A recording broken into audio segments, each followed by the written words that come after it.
Les ragondins et autres rats musqués sont considérés comme des espèces nuisibles. La lutte contre ces espèces sur notre territoire est un combat constant qui est mené par des organismes peu ou pas connus, tels que la Fédération départementale des groupements de défense contre les organismes nuisibles et plus localement le groupement intercommunal de défense contre les organismes nuisibles qui œuvre de Charron à la Grève-sur-le-Mignon. Donc sachez qu'aujourd'hui la Fédération départementale de défense contre les organismes nuisibles et sur le territoire de la Charente-Maritime a différentes missions contre la lutte contre les différents organismes nuisibles, tels que le ragondin et rat musqué. Nous avons aussi d'autres missions qui nous sont confiées auprès d'autres organismes, tels que les chenilles, les taupes, les frelons asiatiques, les rongeurs commensaux, le campagnol des champs.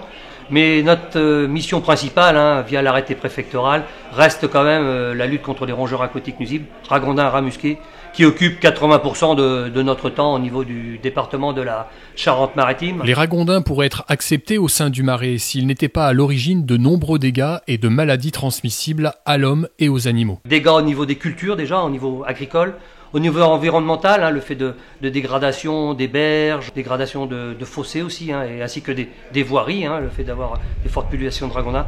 Mais ce qu'il ne faut pas oublier, c'est surtout aussi la problématique sanitaire, le fait que ces rongeurs véhiculent des maladies, principalement la leptospirose qui peut impacter au niveau des êtres humains, mais ainsi que du bétail qui pâture dans les marais. Tout au long de l'année, les groupements mènent des actions de capture et d'élimination grâce aux nombreux bénévoles engagés dans cette lutte. L'action de piégeage est menée de différentes sortes, soit au sein d'associations d'insertion qui œuvrent tous les jours sur le territoire, ou au sein de piégeurs bénévoles volontaires, donc c'est des gens qu'on a pu contacter auprès de différents syndicats de marais, les présidents de syndicats de marais, qui nous ont nommé ces piégeurs bénévoles et ces gens-là qui font du travail remarquable tous les matins, qui œuvrent sur ce territoire-là et qui piègent à leur bon vouloir. Et près de 1300 ragondins ont été piégés avec l'appui de ces bénévoles volontaires.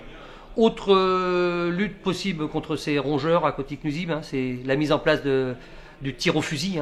Donc sachez qu'il faut déterminer 2 périodes.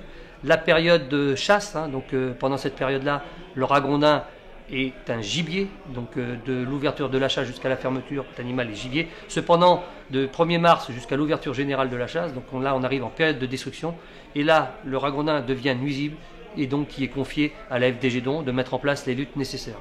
Donc nous on se retourne auprès des présidents d'ACCA qui nous nomment des tireurs. Aujourd'hui c'est plus de 200 tireurs qui sont associés à cette lutte-là sur le territoire d'Onis Nord et qui mènent cette lutte via un financement des munitions. Et c'est près de 7000 ragondins qui ont été détruits sur le gidon Onis Nord lors de la campagne 2017.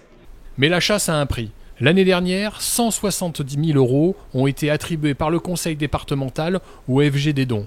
Et depuis le début de l'année, ce sont les communautés de communes qui doivent prendre en charge le financement de la lutte sans pour autant se passer du concours du département. Je vous rappelle que jusqu'en 2016, avant la mise en place de la loi NOTRe, le département allouait directement une subvention auprès de la FDGDON.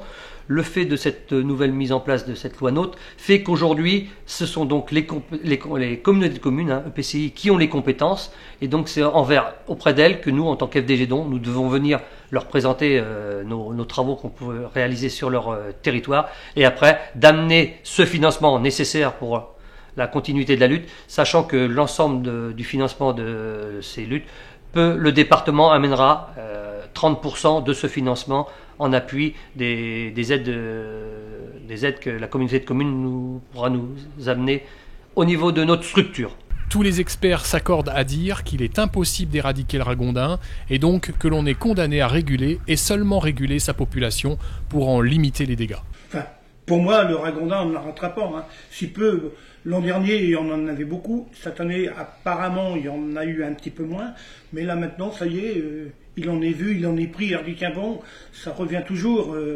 Et si, comme c'est la loi de la nature, si le territoire est nettoyé, entre parenthèses, eh bien c'est d'autres d'ailleurs qui vont venir s'implanter. C'est la place, alors donc c'est une chaîne sans fin.